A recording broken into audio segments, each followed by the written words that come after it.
My guest, his name is Ed Dowdy, and you have probably, if you've been in McMinnville, seen him running around on his bike. If you've been to the farmer's market, you might have seen him. And he is homeless, but by looking at him, he doesn't look homeless. He actually looks athletic and real fit. And he is out there. God has a plan for him, and we're going to be talking about that today and hopefully involve you and how you can help him, because there's some really simple things you can do that would make a big difference in the lives of others. So without further ado, Ed.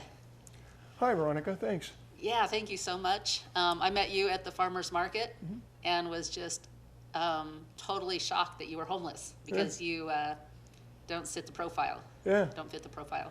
Thank God.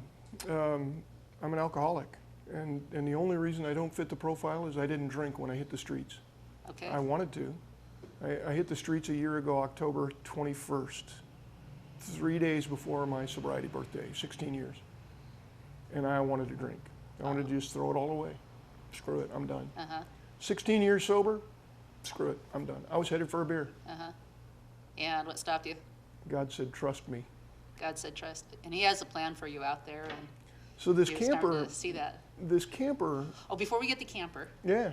because I want people to hear your story and how you got out there, and then I want to So- get into your vision. So I became homeless with a backpack and a sleeping bag, and I had already received the camper as an answer to prayer from a veteran stand down in August August of 19. 19. Okay. A bunch of us went to a veteran stand down in Hillsboro, a bunch of the Yamhill County vets. Uh-huh. And we went up there so that we could see what they do and put on a veteran stand down in Yamhill County, which they did. It was awesome. But after the one in Hillsboro, I prayed. And this camper idea came into my head the next day. You prayed and it just came into your head? I sketched it, Uh-huh. and then I made a cereal box model out of it. And I was living with a guy, so I built a full-size cardboard model. And then when I became homeless, I didn't have a camper. There was no camper. It was a backpack and a sleeping bag for 4 months. And there was no urgency. It was like, I got a backpack and a sleeping bag, I'm fine. I know I'm out here for a reason. I don't know what that reason is, but I do. I feel called of God to be out here. Uh-huh. That was before I ever had even the prototype of my camper. So in February of 2020, a friend and I spent 1 day and $40 to build my prototype. The prototype camper was a piece of junk because I'm not a builder. But some friends saw it. And first of all, even the prototype changed the backpack and sleeping bag paradigm completely. Even though my prototype leaked and wasn't insulated and fell apart all the time because I'm not a builder, it still was a home. It was better than, not having anything over your head or being exposed to the weather, being exposed to even people seeing you on the ground. When in December, when somebody stole my fanny pack and my jacket while I was sleeping on them, Oh, wow. I realized how risky this life can be. If they had wanted to end my life, they could have. When you're sleeping on the concrete, you got no defense. How did you become homeless? Well, it's mostly because I can't hold a job because of my autism. I have a hard time working in structured environments, and I have a hard time working with people.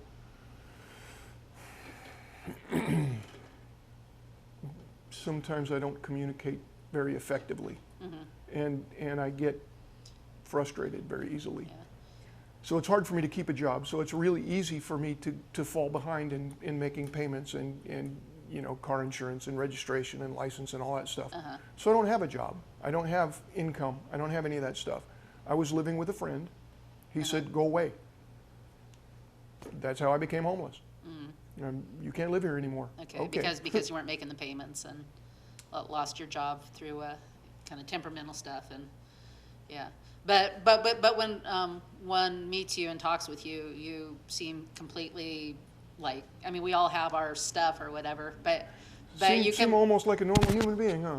Well, you are a normal human being. It's nothing about that. But I mean, because again, I would say God has you where He has you right now for a purpose. And so you seem like you're at peace and joyful and happy, and it's where you're supposed to be. But the history of it is what you had already said. Mm-hmm. And so now you're where you're at, So and you're- you're there to help other people. That's the beautiful thing. Because by the grace of God, I didn't take a drink, then I can think about helping other people.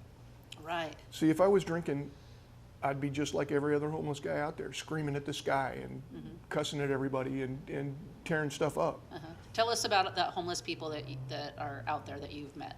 So a lot of the homeless folks that I've met are struggling with addiction, but in many cases they're not struggling. They're addicted. That's just their life. They're addicted. They don't want to not be addicted. They don't realize that methamphetamines, alcohol, opioids, whatever the drug of choice may be, is directly responsible for their misery. Right. By the grace of God, I got into recovery 17 years ago. And some people who had found a way out showed me how to stop doing that to myself. Yeah. And so when I interact with the homeless in McMinnville,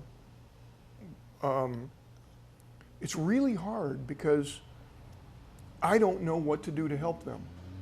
I don't build campers. My friends Pat and Lee build campers, and they've given 10 of these to homeless people in McMinnville. I want to build campers. The idea is it's so simple. Living on the street is kind of a pain in the ass when you've got a backpack and a concrete and a sleeping bag. You're subject to all the weather and all the craziness. When I drink, I do crazy things. When they do methamphetamines, they do crazy things. They come up and want to fight me. I'm 6'3", I weigh 180 pounds. You might try to fight somebody your size. Yeah, but when they're on drugs, they don't even know better. They just want to fight. And I look like a likely candidate, I guess. Have you been able to be an anchor or an inspiration to any of the homeless It's there? the weirdest thing. One of the guys, I took a week off and was not in McMinnville. I camped out by Evergreen Museum until they found me and chased me off. And the first guy I saw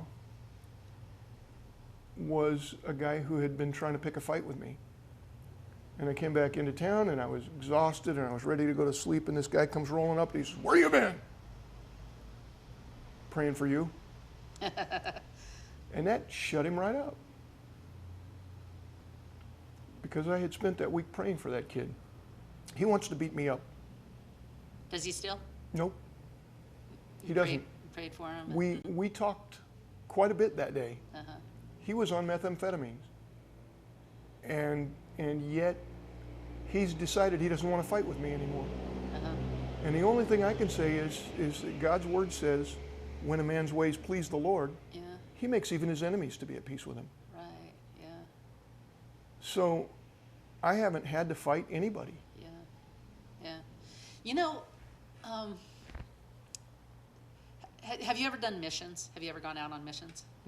Well, I haven't done a lot, but I've done a little bit and enough to know that every time I've gone out, to try to minister to homeless people, with a church group or whatever, and I'm not talking about McMinnville, I'm talking about other areas. There always seems to be somebody with their head on straight that knows God, that's very intimate with God, that says, "God put me here to help these people." And in McMinnville, you're that man, I think. I'm one of them. I think is there there's anybody several. else? Yeah, there's trying to understand God just baffles me.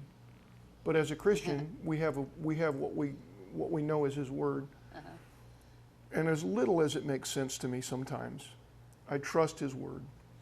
I know there are people out there who know Him, and I know that some of the people who minister to the homeless don't know Him. Some of the people who open their church doors and serve meals to the homeless don't know the Savior. They want to help. They have opportunity to help. They can help, and they do help. But they don't know the Savior. Yeah. So my ministry is to the homeless, but it's also to the people that minister to the homeless. Yeah. Interesting. And sometimes it's the weirdest thing. The homeless minister to me. Yeah. In many ways, I use cannabis, and sometimes they bring me cannabis. Sometimes I give them cannabis. It's coffee's my big thing. I love making coffee for people. Because a decent cup of coffee is a real mental game changer for me. And I know it is for people who drink coffee. Wow. It's why we drink it. Yeah, yeah, yeah. So it's Interesting. it's a hospitality thing. It's a service thing. It's just here. I got something for you. Yeah. Just that simple. We're programmed in Western cultures, and I've only been in Western cultures, so I don't know about any other cultures. In Western cultures, we're programmed to live a certain way. And if you don't live a certain way, the culture has ways to make that uncomfortable and unpleasant for you. Yeah. You don't have a driver's license? Well, your life sucks. And it goes on like that. But there was a point there. It was people that minister to the homeless. There's bunches of them. They come and they bring food. They come and they bring encouragement. It's a very discouraging and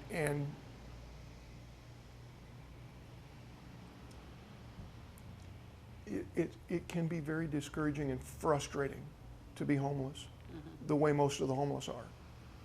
They don't have a plan. They don't have a purpose. They don't have a Lord. They're sheep without a shepherd. Yeah. They're just doing the best they can. Yeah. Wouldn't it be better if they could wake up in the morning dry? Yeah. Wouldn't it be better if they could wake up in the morning and not have to lug everything they own wherever they can go?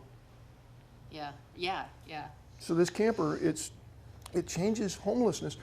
You say I don't look like a homeless guy. I'm not a homeless guy. Yeah. Yeah. You have a. I have a very different home, but it's a home. Yeah. Here's my camper. So looking from the outside, start at the outside. Let's start at the kitchen, storage area. I have everything I need here to cook a meal, everything I need for life on a daily basis. Candles, whoops, candles. I use tea candles for heat. They work really well. Okay, going in here, looking back, oh, there's tea candles, walking stick, storage underneath, there's boots, raincoat, library, and then coming around this way. So, I'm not much of a videographer. There we go, and then of course, there we go. And that completes the tour of the Turtle Dove. This is where I lay down and sleep, and it's quite comfortable. And all my stuff is dry in the morning, and I'm protected from the weather. It's a whole lot better than sleeping on the concrete with a sleeping bag. What we need is, well, the politicians are going to donate the Coroplast. The Coroplast signs that's the skin. The Coroplast signs will be the skin for the campers. Lumber we could use. We have some at the shop, but there's a bunch of it's not nothing is very firm right now. They're building campers in their garage, Lee and Pat, in their garages. And they've already made 10. They have. They've made 10 of these things and given them to homeless people. 1 in Salem and 9 in McMinnville. Okay. But So what I'm hoping is that we'll have campers being built at the shop, which is over on Lafayette Avenue, the Hubbard Shoe Grease building. Todd and Diana at Mac Market have graciously allowed me to use their shop space. okay, if people want to drop off bicycles, and, okay, I wanna say this And- too, and- some of the signs, if you have signs, from the politicians, after they don't need them anymore, which is gonna be when this is being played, just take them over there. Well, it isn't open all the time. You call me first, and I'll meet you over there, and we can put them in the shop. The Okay, shop, okay, so I'm gonna leave your phone number great. on, and, then they can call you, and you'll meet them at the Meet them at shop. the shop, get it open, get stuff put away. That's what we did with the mattress. Somebody Okay. dropped off a giant mattress. We were able to cut into 9 pieces. Okay, So there would be 9 okay. mattresses. So you need, Bicycles will help for the people who can maintain them. and bicycle wheels. Bicycle wheels, see, the wheels that they're using are not bicycle wheels. They're Okay. cart wheels. Cart wheels. They're The one that you have on your bike is, your trailer is bicycle wheels, right? No. Oh, it's not, no, okay, they're heavy duty spokes. They're heavy duty non-pneumatic tires. okay, They're a very heavy duty, like a yard wagon or a cart I see. wheels. Okay, and so you would take those if they were donated? Oh, sure. Okay. Yeah, I believe we can make use of just about everything. If you get 200 of these campers, is there a spot where people can put them?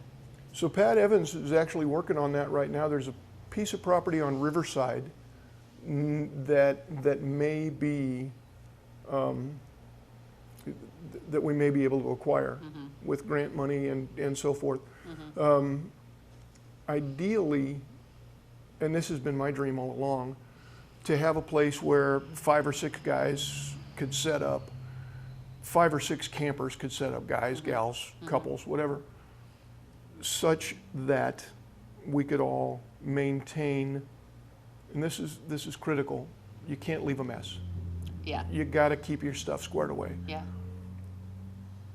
If the community can accept that model, then we could have several of those around town, it'd be no problem. But it's gotta be, this is the problem.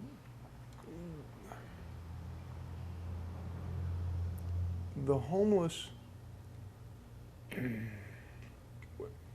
one of the things that changes immediately, even with the prototype, the first model I built, my brain chemistry changes when I go into my house.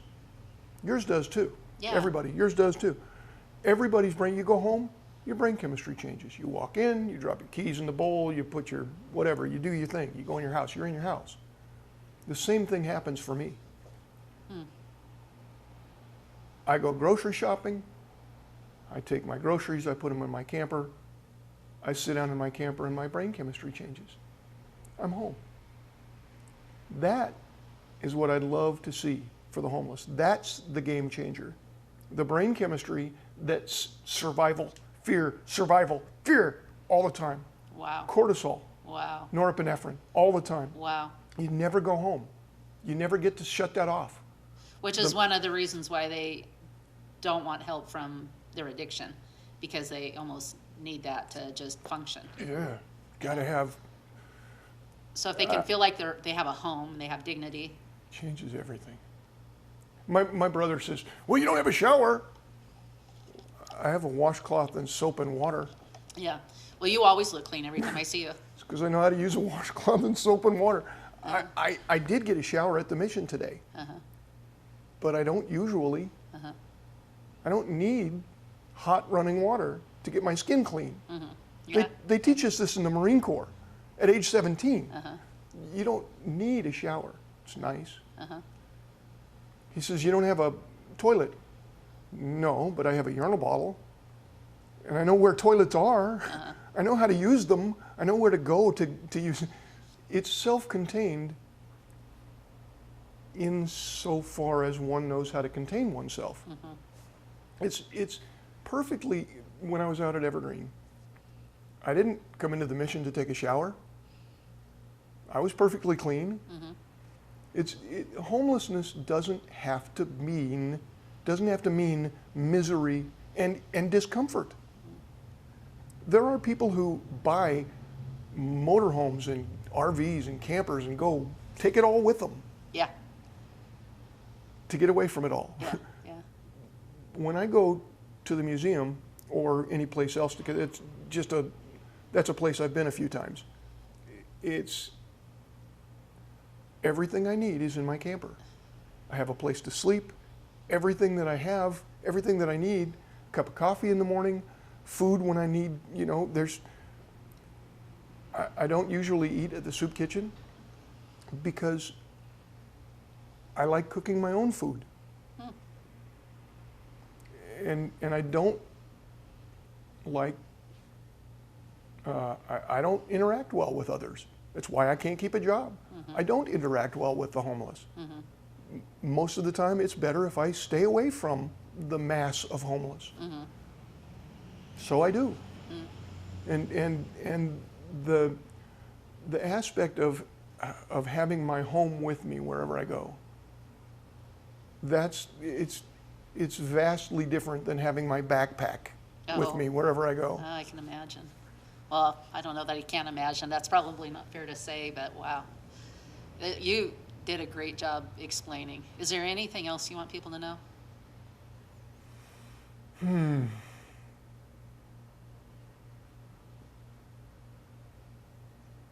One of the things I've recognized being homeless is that the homeless aren't the only ones that struggle. Yeah, Yeah, it was a real eye-opener for me. The people on the streets that aren't homeless, they're going through hard times too. You know, this societal upheaval, this virus and all the things that have been done to the economy and culture this last 6 to 9 months, whatever. It's hard on everybody. Not just hard on the homeless, this is hard on everybody. yeah, So when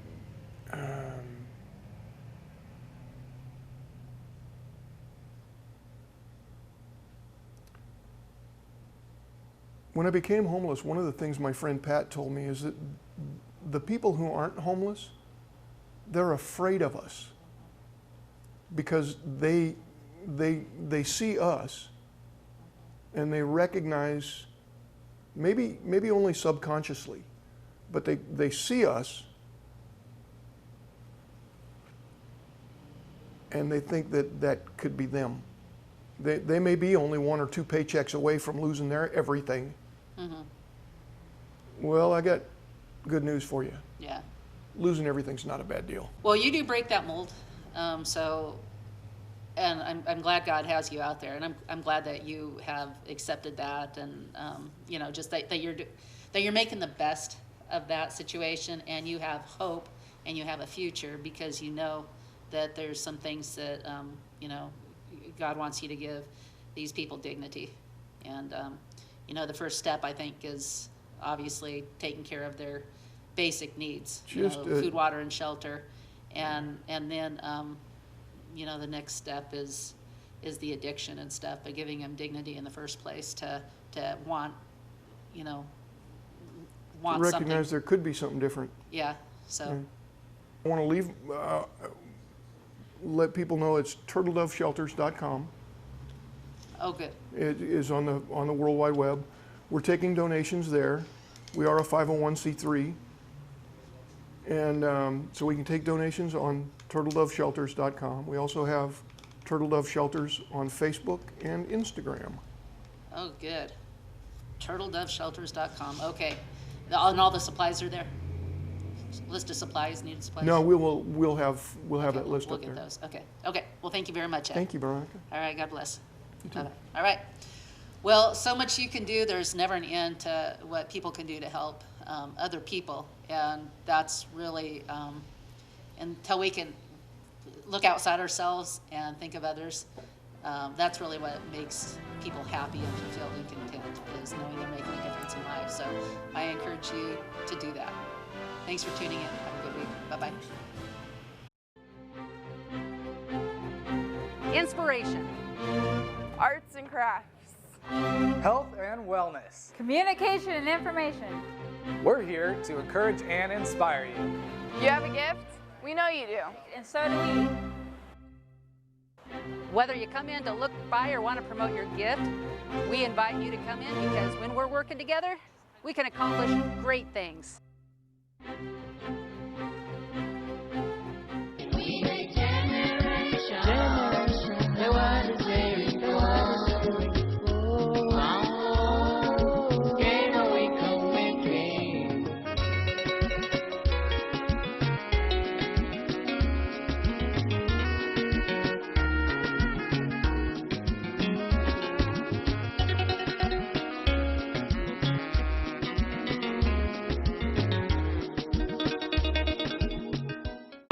There are 4 fundamental questions that every single religion on planet Earth tries to answer. Who am I? Where did I come from? Why am I here? And where am I going when I die?